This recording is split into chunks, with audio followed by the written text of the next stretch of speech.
I'm so glad you're with us here on the Clark Howard Show. You know, our mission is to serve you with advice and information that empowers you so you make better financial decisions in your life.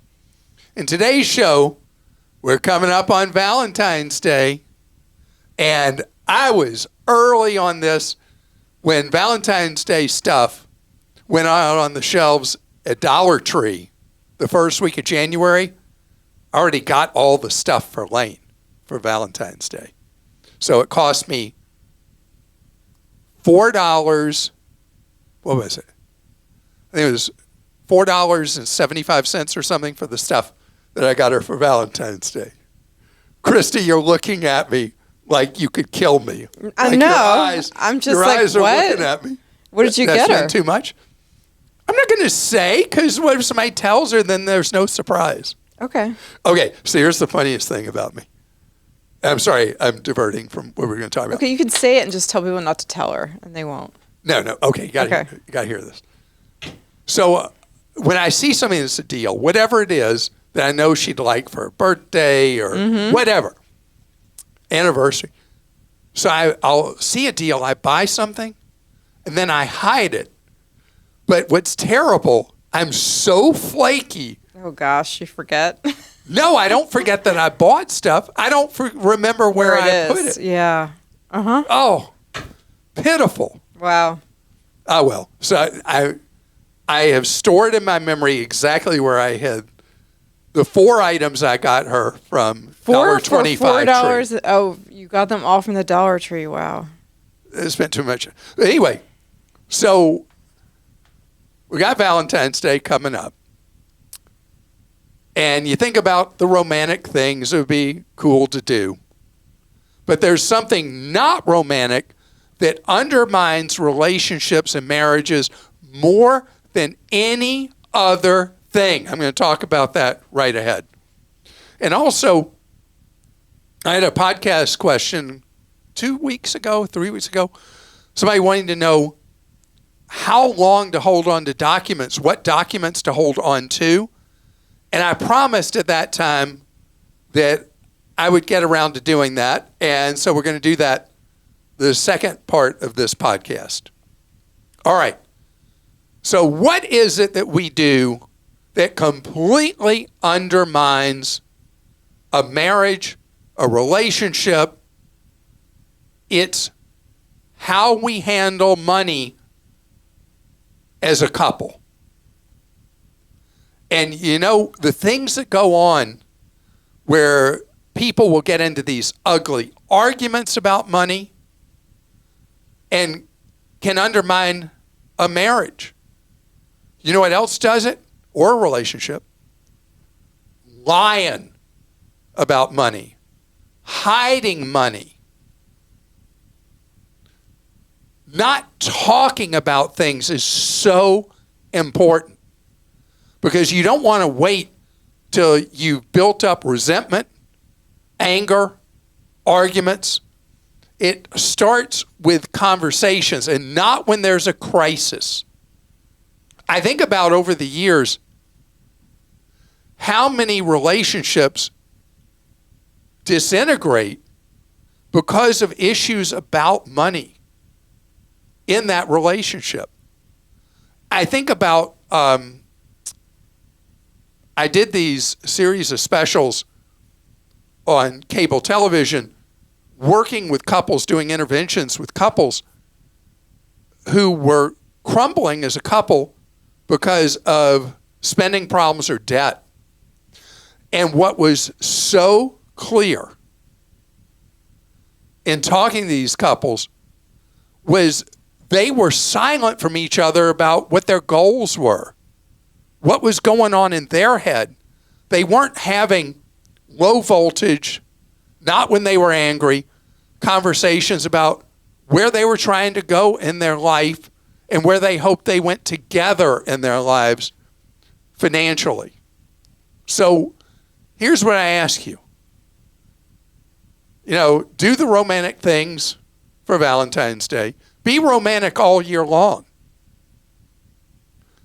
But don't undermine that love that brought you together by having money mess it up. And so you're not necessarily always going to agree on how money should be handled. But you got to compromise and you got to discuss, and it's not a conversation. It's an ongoing conversation that you have about money so that you don't forget what brought you together in the first place. What created that bond of love between you? By having money, throw that away. So start today or sometime soon and say, hey, what do you think? And pose things as questions, not as statements to the one you love. And try to get into a cycle where you talk regularly on a schedule, because if you try to do it spontaneously, it's never going to come around, right? You schedule it like anything else, like you would schedule an appointment at a doctor or something. You schedule a time, low voltage, to talk about goals, how you're doing. You got to have a roadmap. You don't know what you're trying to accomplish. How are you going to get there? And then remember, compromise. Compromise is key. Not one person rolling over for what the other wants. Compromising to get to goals that you can both be comfortable with, and you can get back to just enjoying each other instead of resenting stuff about money. Okay, you ready for some questions? Sure. This is from Josephine in Texas. My husband and I are going to get umbrella insurance. When we do, what can we cut back on or eliminate from our car insurance coverage? And what do we need to keep on our car insurance coverage? Josephine, don't hate me. I'm just the messenger here. When you add an umbrella to your auto insurance policy, or for the various types of insurance you have, if you're a homeowner and all that, the insurer that sells you the umbrella will require a level of underlying liability coverage on your auto policy, and if you own a home, on your homeowner's policy. So believe it or not, you may have to beef up coverages on auto or homeowners. However, if you all you have to ask is, what is the required level of liability insurance on auto? And if you already have a lot, you may be able to do what you said. You may be able to reduce the liability coverage in the auto insurance policy because you have the overlay of the umbrella. And it'll just depend on the rules of the insurer you buy the umbrella from. Barbara in New York says, you want to help a relative pay down or pay off a student loan, especially those loans with high interest rates compounded daily that the IRS only allows $2,500 in deductible interest. I took out a low interest 10-year home equity loan back then at 3% interest. My son-in-law was paying 8.25% compounded daily, which amounted to over $4,500 in yearly interest payments. So they were never getting ahead of it. I paid off the balance and charged 4% interest, which he paid back automatically and a lot sooner than he would have. Never missed a payment. If you can afford it, you could also take assets from your portfolio to do something similar. I'd rather help them while I'm alive. All right, first of all, Barbara, you win the mother-in-law club. Oh my gosh, right yeah. here. Mm-hmm. Absolutely. Because there's always a dicey situation when you take on a financial responsibility for a loved one, a relative, or if you just pay something for them and they promise they're going to pay you back. Man, have we heard a lot of stories where people did that and the person the money was lent to or taken care of by didn't honor their part of it. You did something wonderful out of love. It didn't hurt you at all, and it was an enormous help to your son-in-law. And I can tell what kind of wonderful, generous heart you have. Yep, you definitely have to be able to trust that person. I mean, it's a tale of caution as well. Like, it's great, and this is a wonderful story, but... You hear both of us saying the same stuff, because we are a bit traumatized about family, lending money to family, because what we hear about is not a story with a happy ending like yours. It worked out great. Especially when it comes to like co-signing too. Oh, co-signing. Co-signing on a car loan with a boyfriend or girlfriend. Yeah. Okay, when should you ever co-sign on a vehicle loan for a boyfriend or girlfriend? The answer to that is never, never, never, not ever. Okay, Len in Georgia says, when people trade points in for a hotel stay, how does the hotel get paid?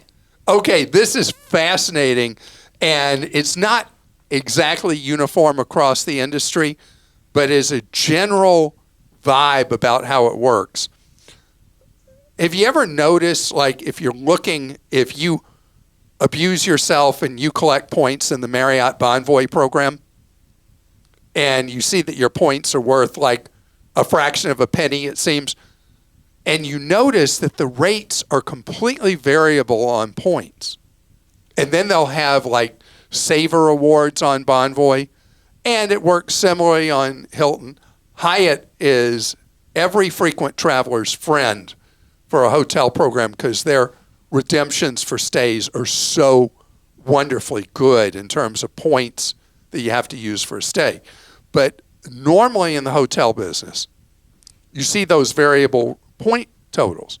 So if a hotel is light on occupancy during a time you want to stay, under their contract with the company, the big hotel brands, as a general rule, they are paid a minimal amount of money when the hotel is at lower occupancies, enough to cover the cleaning of the room and a little fee for that room being put into service.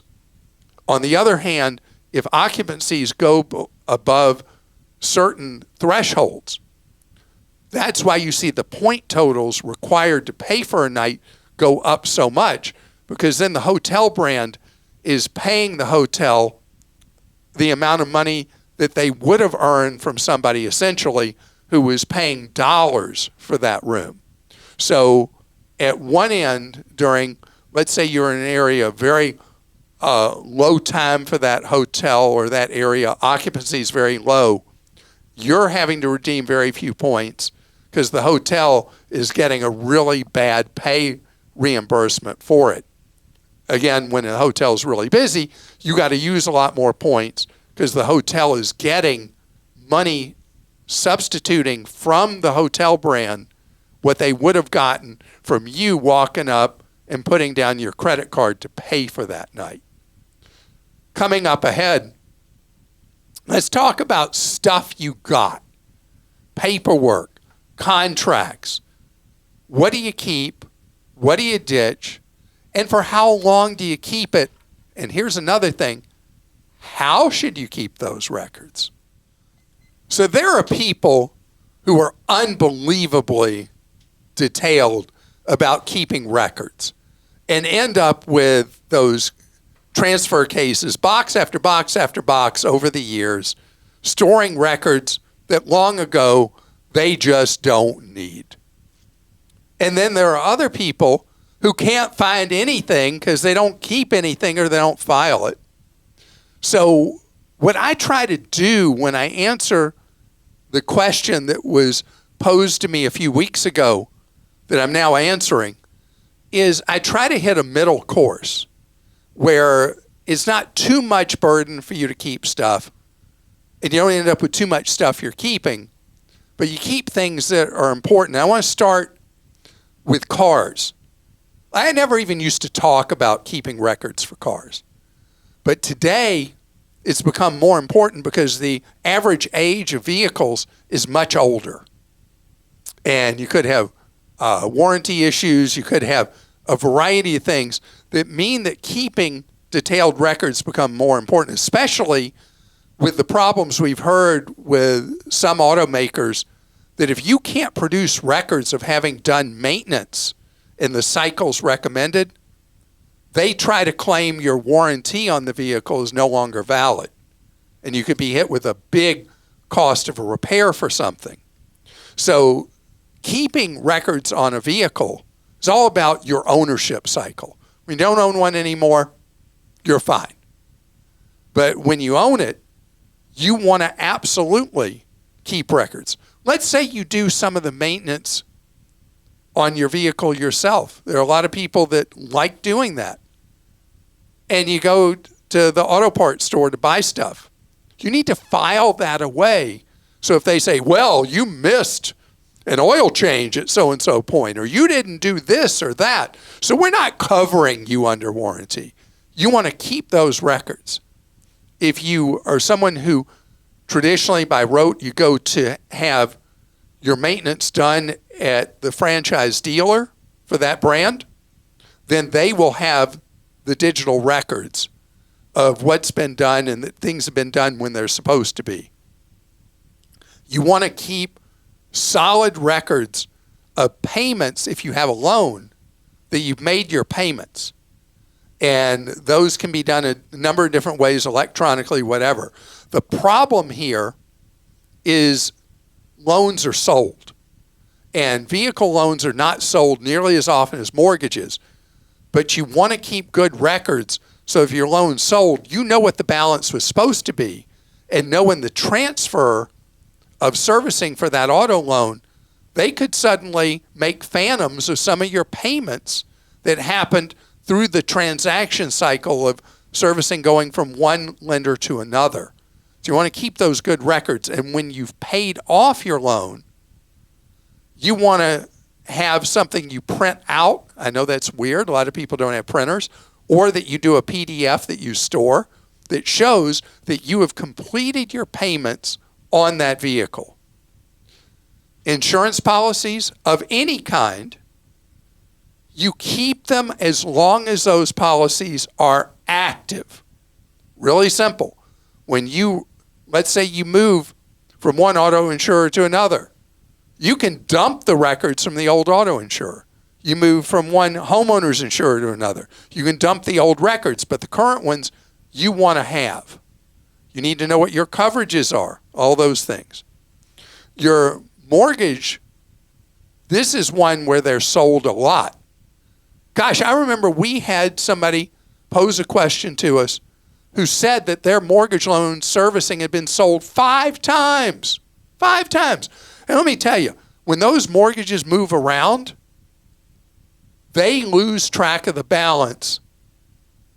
Not always, but it happens more than you might imagine. And if you have not kept good records of your payments you've made and what the balance should be, and you can just print out your own simple amortization schedule. They're available free, simply by doing a search for amortization schedule. Put in your interest rate, term of the loan, when it started, and you'll see right there. If you're ever making extra payments on a mortgage by paying additional principal, always keep your own up-to-date amortization schedule of what that balance should be so that you're not trusting a lender that's not trying to cheat you. I want to make it clear. I say a lot of trash talk about the banks, but this is not one where they're actively trying to cheat you. It is an issue of competence with the banks, that they get the balances wrong when loans move around on car loans and home loans. When you've paid off a mortgage, you want to keep the records that you paid off that mortgage. That one, gosh, I keep those forever. I don't know why, but I do. You at least want to keep it for as long as you have owned that home, till you've closed on the sale of it and that everything's right at the closing table. Then you could probably throw away those records. Any things you do that adjust what's known as the basis of your home, you need to keep as long as you own your home. Basis is what you're taxed on if your home appreciates a great deal over the years. You don't just take what you paid for the home and what you sold it for. There are certain improvements you do to a home, and especially things you do as you're getting it ready to sell, that reduce the amount that you're exposed to that you would owe for tax. In tax returns, keep your return and all documentation with it for 6 years, either digitally, since most returns are now filed digitally, Or if you still have paper, you keep paper of those returns and the documentation for 6 years. The reason is, if the IRS alleges that you underpaid, they can come back and say, well, where's your proof you had this thing or that thing? You got to be able to prove it. And keeping your supporting documents is key. The actual return I filed, I keep a digital, or older ones, I have the paper, going back way further than I need to. I mean, back several decades. Because the IRS, if they ever allege you failed to file and you can't prove you did, bad news. You know what else you need to keep solidly? Your student loan payment records. From when you get a student loan till it's done being paid for. It drives me nuts. People who are being hassled by a debt collector saying that they owe for a loan that you know you long since paid off. You keep those student loan records for pretty much your whole life. And I've got more categories that are in a chart. You can see what you keep, what you don't, how long you keep at Clark.com on our list of which documents should you keep and for how long. All right, we'll go to questions. Paulo in Florida sent this one in. I booked a rental car through Priceline and was shocked to see an undisclosed added roadside assistance junk fee at $8.99 a day. It definitely was not on the Priceline quote, nor at the time of pickup. The manager refused to waive it, only stating that it's in the fine print added to all contracts, adding that they're independently owned and there is no headquarters to contact and resolve this. Okay, first of all, the last part is a bit of hooey. Mm-hmm. Now, this is one of the third-tier brands owned by one of the big three. Pretty much all car brands are owned, except for Sixth, which is its own family-owned operation from Europe, are owned by the biggest of all, which is Enterprise, which owns National and Alamo, Avis, which owns Budget, Hertz, which owns Hertz, Dollar, Thrifty, somebody else as well. And you start getting to some of the third-tier brands of these companies, and they are usually franchised, not company-owned, and some of them are a bit Wild West in how they behave. To tell you that there's nobody you can complain to, yes, there is, and you complain to the parent company of this car rental agency, which happens to be one that's owned by Hertz. Hertz has not had a great reputation of late. We've talked about that for years. I will not rent from Hertz or any of its brands. I'm not calling for a boycott. I'm just saying there's too many problems with the customer service equation. But you should complain to Hertz about the problem you had with one of their junior brands and see if they will do anything for you. There are no other organizations you can complain to except the Better Business Bureau may pay off in this case. And you would file that at bbb.org. It's not against the individual franchisee. It's against the brand of the vehicle rental service that you're complaining to. But the junk fee thing is a terrible problem. I told a story 2 years ago about going to a funeral on the podcast. You may or may not have heard this one or remember this story. But I rented, funerals are last minute things. I had a hard time finding an affordable rental car. And I broke my rule and rented with one of the third level brands. And there was a junk fee on it for gasoline, even though I'd already filled the vehicle and they had marked, that I paid full. They charged me $24.99 extra for a fuel convenience fee, whatever Isn't that convenient? was. Yeah. And it took me a while to get that money back, but I kept pushing levers till I got the money back. And just know that it is a problem of long note in the car rental industry that some of the franchise owners don't play right or fair with how they treat you. And you always want to state your case before you leave that rental car area. When they give you your check-in statement, you want to go right there and see if you can get it resolved in person. Don't act abusive. Don't be aggressive.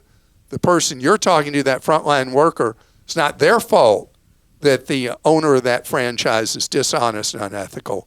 So you want to just be polite, state your case, and most often in travel, the best, most effective way to solve a problem is at the time it's happened. Yes, but Paulo said that it was not on the quote or at the time of pickup paperwork, yeah, too. So I hear crazy. that, and I mean, I'd be curious to see a contract that hides that in those long mice type terms of service. All right, Ann in Illinois says, my Chase Sapphire Preferred Card has trip delay reimbursement and trip cancellation interruption insurance as one of its benefits. Do I still need to purchase separate travel insurance if I'm purchasing a tour, or would the card benefit cover a flight or tour cancellation? And I gave you, there's the name of the I see that. tour operator. Right.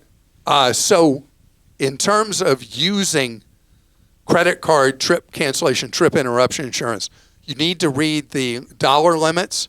I don't know the dollar limit on the preferred. On the reserve, I think it's $10,000 per trip. A lot of tours can outrun the dollar cap on a trip cancellation, trip interruption policy. You also need to think through, Ann,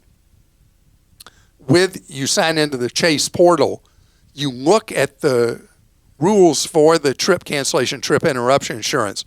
Read what the limitations are to see if it's sufficient for the life circumstances you're concerned about that you might have to draw on. So the insurance is the same whether you have preferred or reserve? So it's the 10,000 cap, I said. That's amazing on a card with an annual fee. It's reimbursed up to $10,000 per covered traveler and $20,000 per trip. That's so crazy generous of Chase. And you can read, Krista pulled it up, the terms and limitations are written. I'm looking at this. Don't they know this is an insurance product?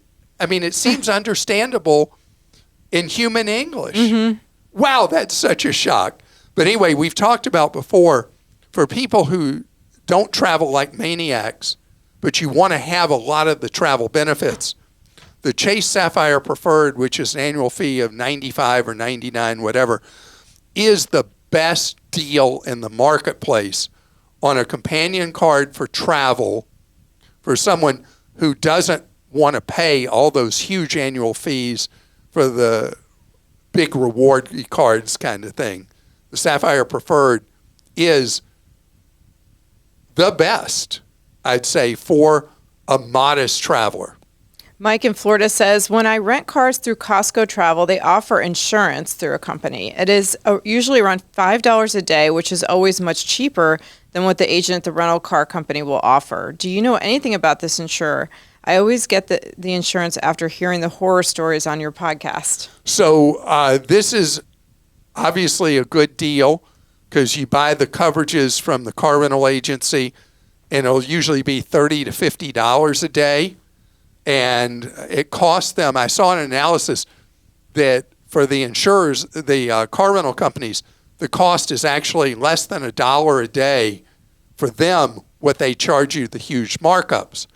And so if you don't want to take chances, you don't want to use one of the credit cards like we were just talking about for car rental coverage, the Costco product is very affordable at $5 a day. We had a question recently, or a statement from somebody recently, about the American Express coverage for people with certain American Express cards, where you pay $20 flat rate for the course of a rental of a car. And these coverages work generally as primary coverage.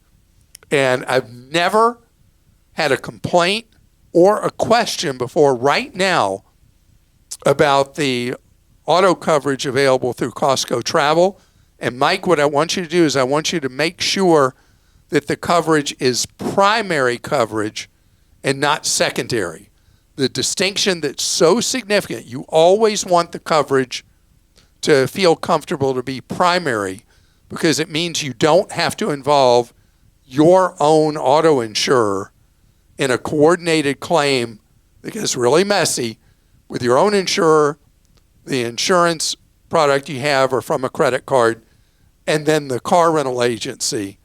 And everybody's pointing fingers at each other, and you're the one in the squeeze play. Remember, primary car rental coverage is what counts. And thank you so much for joining us today.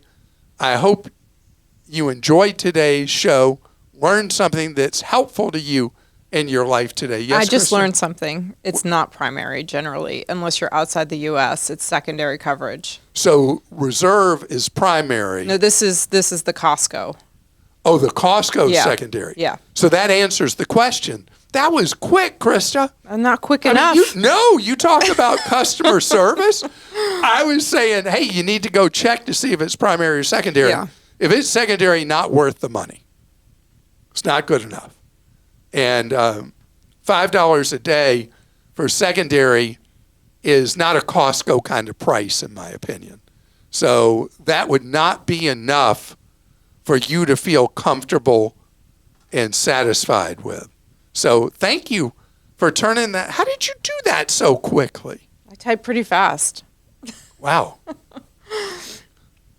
Wow. English major genius. Oh, yeah. That's what it is, right?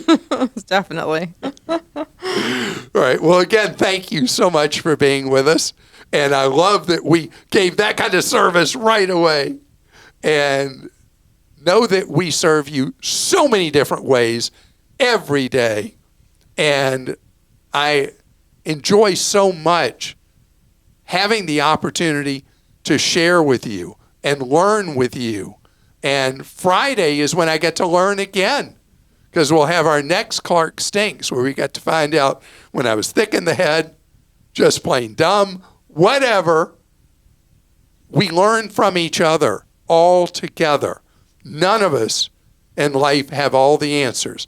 And anybody who thinks they have all the answers, let me tell you something, they don't.